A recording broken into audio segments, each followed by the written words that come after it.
Ni hao, je suis Greg le Geek ou GG pour les intimes et je vous souhaite la bienvenue pour cette nouvelle présentation du Geek avec cette semaine le Honor X1, le Honor X1. Parce que voir les produits en photo c'est bien, mais les voir en vidéo c'est mieux, alors débridez-vous et découvrez tout notre site tech en direct de chez Zen en Chine. Alors j'explique tout ça après générique et après Ban Geek.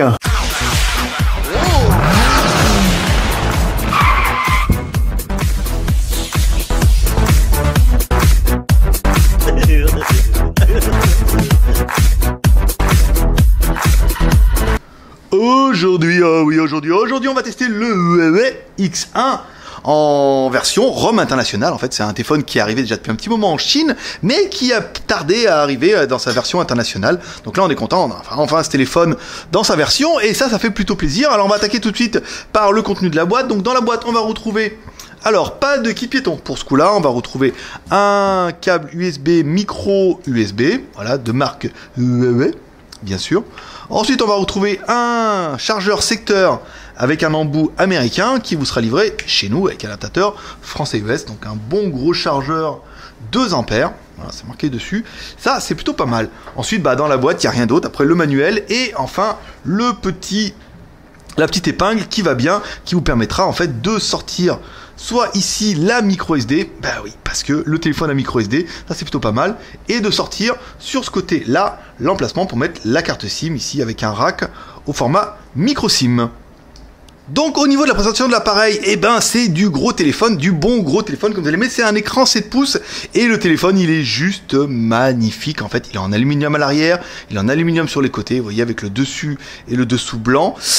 Le téléphone il est juste beau. Alors sur le côté droit on va retrouver quoi? On va retrouver l'emplacement pour mettre la carte au format micro SIM, un bouton power on off, bouton volume plus moins, et ici l'emplacement pour mettre de la micro SD que nous on a tapé jusqu'à 32 Go sans problème. Sur le côté gauche on va retrouver une belle bande en aluminium avec rien dessus surtout. Sur le dessus on va retrouver un jack 3.5 et un deuxième micro, ça c'est la spécialité des tablettes et des phablettes. Et sur le dessous, sous le dessous, dessus de l'envers de l'endroit, on retrouve la micro USB, donc la charge, et avec un microphone. À l'arrière, on va retrouver une caméra de 13 millions de pixels et une petite caméra avec un flash LED, bien sûr, on l'a bien vu ici, et à l'avant, une caméra de 5 millions de pixels qui nous permet d'attaquer les caractéristiques de l'animal. Alors, ce n'est pas le modèle 4G, il existe en Chine un modèle 4G, mais qui n'est 4G que pour la Chine, et qui est vraiment pas prévu pour être 4G en Chine, donc ne l'achetez pas, sinon vous n'aurez ni la 3G, ni la 4G, parce qu'il est il est en TD CDMA, et en TD LTE, donc c'est pas bien pratique. Alors, mise en route de l'appareil, l'appareil il est juste magnifique, vraiment, ça sera vraiment mon coup de cœur. Alors, gros, pas gros, ça sera vraiment en fonction de chacun, mais personnellement, moi j'aime beaucoup, et je suis fébrile à changer mon Oppo par celui-là, vraiment. Alors, un IMEI, on a un IMEI en 86, on vous rappelle, l'IMEI en 86 ou en 35, ça ne pose plus de problème depuis que les opérateurs en France vendent des téléphones en 35 et en 86 exactement. Alors, la batterie, elle, on va éteindre le téléphone ici, voilà, la batterie n'est pas amovible, vous ne pourrez pas l'enlever, par contre, elle est intégrée et elle fait quand même 5000 mAh. Alors, elle est super fine, parce que le téléphone est quand même super fin, mais elle fait toute la longueur et la largeur, donc 5000 mAh, ça fait une batterie qui est plutôt costaud. Allez, on attaque par notre premier personnage exceptionnel qui est...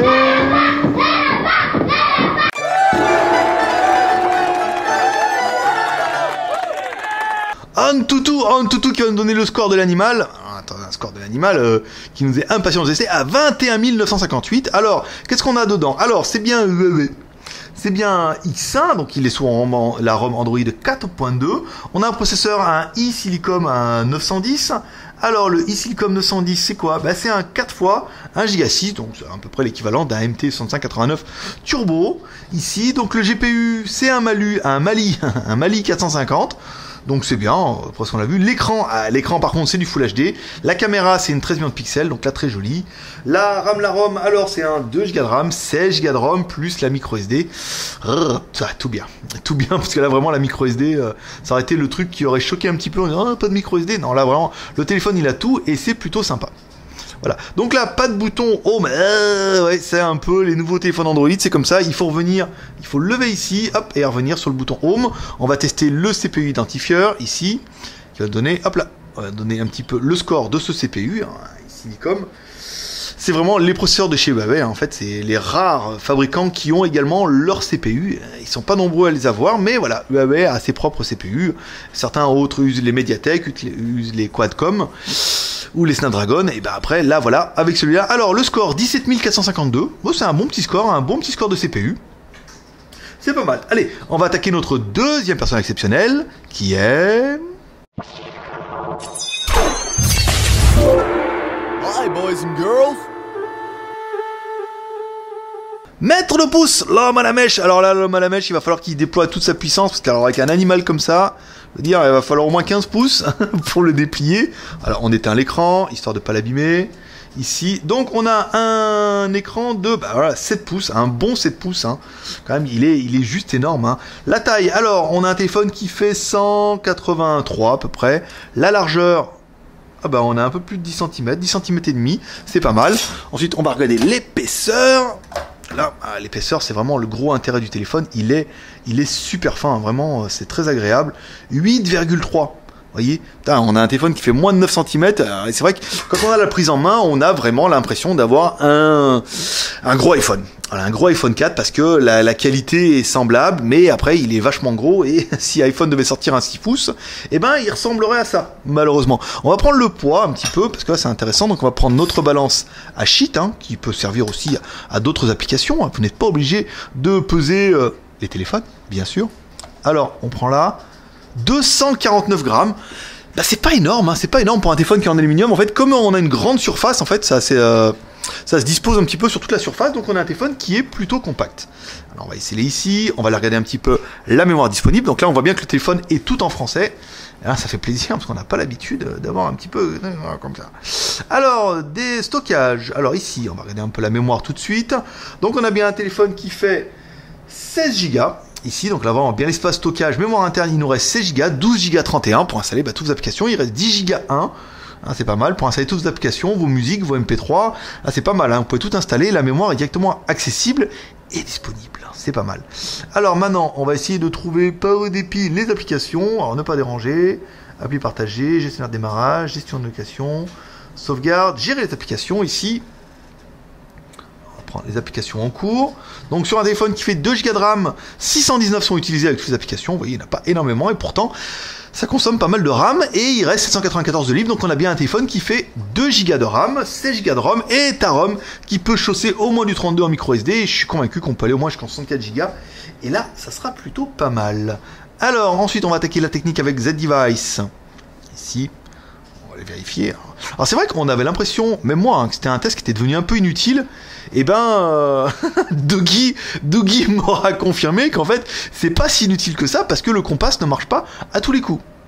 Voilà, là le compas fonctionne. On est chez du bébé, il n'y a pas trop de problème. Alors on va prendre l'OTG ici, vers le haut. Wow, m'a fait flipper, J'ai bien cru qu'il n'allait pas s'allumer. J'aurais été mal là. Non, voilà, le téléphone est bien OTG. Vous voyez, il vous met bien que l'USB est activé ici. Il vous demande de le changer. On dit non, on l'enlève à l'arrache. Ce qu'il ne faut surtout pas faire. Surtout plusieurs fois d'affilée. C'est comme ça que le meilleur moyen de bugger un téléphone. La version Android, donc la version Android, on a bien vu, c'est une version 4.2. Ici, à propos du téléphone. Voilà, on a une version 4.2. Donc là, maintenant, la ROM internationale est disponible. Ouais, trop bien. Ici, alors le Play Store, il est là. Voilà, donc on a un vrai Play Store Google, ça fait plaisir. Puis à partir du moment où vous avez le Play Store, voilà, vous avez Twitter, grosse prouvation que c'est une ROM internationale. Les meilleures apps ici, donc là après il y a des applications chinoises, mais ça ne nous intéresse pas. Voilà, nous ce qui nous intéresse c'est le téléphone. Voilà, on a bien le Play Store pour installer le Gmail. Alors, on a Facebook. Voilà, Facebook ne marche pas en Chine. Donc si vous l'avez dans un téléphone, c'est bien qu'il n'est pas prévu pour la Chine. L'appareil photo, l'horloge. Bon après, à partir du moment où vous avez le Play Store, vous allez pouvoir installer pas mal de choses et ça suffira. Alors la musique, je viens de voir l'icône en bas, trop fort. Ici, alors on va prendre les artistes parce que Britney Spears est une artiste. Pour peu de personnes, mais c'est une artiste ici. Ce n'est pas qu'une bombe sexuelle. Ici, alors Britney Spears. Alors on va mettre le son. Voilà, là on retrouve un petit peu le son qu'on avait vu chez les Huawei. C'est-à-dire, on a médium, un petit peu de bas médium, surtout un aigu qui est assez clair. Pas très haut dans les aigus, mais on a un petit aigu qui est bien. Et on a un téléphone, encore une fois, qui a un son, qui est correct, hein. Alors qui est pas très puissant et qui sera pas en stéréo malheureusement. Sur un grand écran comme ça, ils auraient pu mettre un deuxième. Alors on a un petit haut-parleur là, mais on a un son qui est clair et qui est limpide. Et ça, c'est plutôt pas mal. Alors ensuite, on continue la technique. Alors, gestionnaire de téléphone. J'ai galéré un petit peu la dernière fois là pour retrouver la vidéo. On va le prendre ici, la configuration, l'application download. Attention. Ah oui, il y a le driving mode qu'on a vu nous dans des tests où... Ah ouais, le driving mode est là en chinois. Hein. Ah, c'est dommage. Hein. Alors, alors, maintenant pour dire oui ou pour dire non. Ah, ça, c'est un truc de fille, ça. Ici, configuration. Alors, dictaphone, note, DLNA. Install d'application, téléchargement. Non. Ici, on va aller là. Non. Alors, où c'est que je peux retrouver les musiques? Ah, gestionnaire de téléphone, peut-être là. Non. Ah, tête, ça, perlitopette. Alors, galerie. Ah, ben voilà, c'est dans galerie. Je me suis rappelé que j'ai essayé, voilà, dans galerie, on va dans les vidéos en HD. Là, on trouve nos petites meufs de chez i5. Ici, on va baisser un peu le son avant que ça vous casse les oreilles. Ici.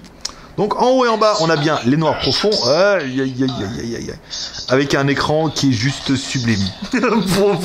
Voilà, pour trouver un mot simple. Donc, en haut et en bas, on a le noir profond. On a bien un écran qui est IPS à 180 degrés. On va baisser un peu le son. Voilà. Et là, l'écran, il est... voilà, c'est l'écran qu'il fallait. Sur un 7 pouces, c'est incroyable. Il est Full HD, on a un très bon contraste, on a une très bonne luminosité. Il n'est pas très fort en luminosité, bien malgré qu'on ait poussé la luminosité à fond. Vous voyez, on n'a pas de LED de contour. Très très belle image, hein. Là vraiment, pas 10 sur 10 là sur ce coup-là. Alors peut-être qu'il y en a certains qui auraient préféré qu'ils soient un peu plus lumineux. Mais on aurait perdu au niveau du contraste et bon déjà qu'elles sont juste très bonnes, mais voilà, l'écran il est quand même magnifique, hein. Vraiment. Je suis faible comme gars, je me demande si mon Oppo Enna va pas suicider sur le bon coin par exemple, en disant oh achète un autre, achète autre téléphone bien. Alors les photos, on va prendre là les chargeurs ici, on va prendre on va prendre le JT Geek là, on va prendre ça. Voilà. On va prendre ici, on va zoomer. Touch. Ah, c'est pas mal, hein. Putain.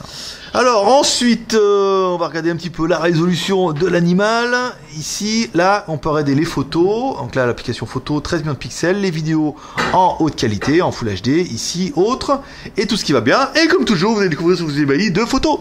Une photo prise en intérieur. Et voilà. Et une photo prise en extérieur. Hein, joli. Ensuite, vous découvrirez deux vidéos. Une vidéo prise en intérieur.